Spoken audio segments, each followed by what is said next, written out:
Hi there, welcome to Ask Amy. I wanted to share with you a question that we get all the time. And I think I kind of take for granted that you guys feel pretty good about this, but based on some recent secret shopper calls and conversations I've had with some of you via Skype, I thought it'd be worth revisiting. And the question is, how do we deal with patients who call and want to know fees over the phone? Well, that's a great question because I think it can make a big difference in our new patient flow depending on how we choose to answer that. See, if you're like me, you may judge people that call and ask fees. And we may, again, if you're like I am or was, may make the assumption that they're looking for the cheapest. Well, they're not necessarily. They don't know what else to ask. See, they are basing their barometer for who they're going to choose at that point in time is the fee, but that's only because they have no other measuring stick. And so we want to give them another way to measure value, and that's in the conversation that you have with them. So I want to make 4 points. First of all, we want to build a relationship. Second of all, we want to show empathy. Third, we want to remove the obstacles that might be making it difficult for them to be a patient in your office. And fourth, just invite them in.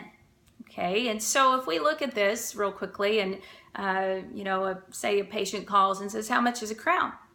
I would put that on the shelf for just a minute and say, hey, that's a great question. Who am I speaking with? Get their name. Say, Bob, I'm really glad that you called. It sounds like you're having to deal with something here. Tell me what's going on. And kind of find out Bob's story. Find out what prompted him to call and ask the fee for a crown. Is he calling for himself? Has he been told he needs a crown? Did a friend tell him he thinks that's probably what he needs?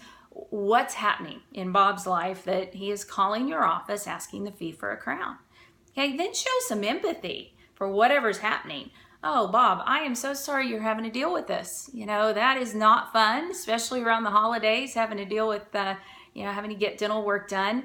I'll bet you I could talk Dr. Brady into taking a quick look and figuring out what it would take to get you where you want to be. And you know what? I'll bet I can even talk him into not charging you for that short visit. What do you think? Okay. Then invite them in. We could see you today or tomorrow at 2 o'clock. Which one works best? I hope you're reserving time for limited exams. Now, limited exam or emergency time, as we might call it, is time to evaluate what's going on, and if they're in pain, do the minimum to get them out of pain, and then get them rescheduled either for a planning appointment, which would be ideal, or for treatment.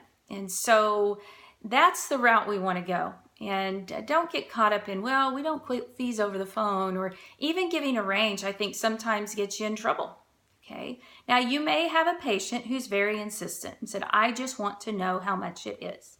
But I promise you, if you go through these steps, you build a relationship, you show empathy, you remove obstacles, and then invite them in, those are going to be few and far between.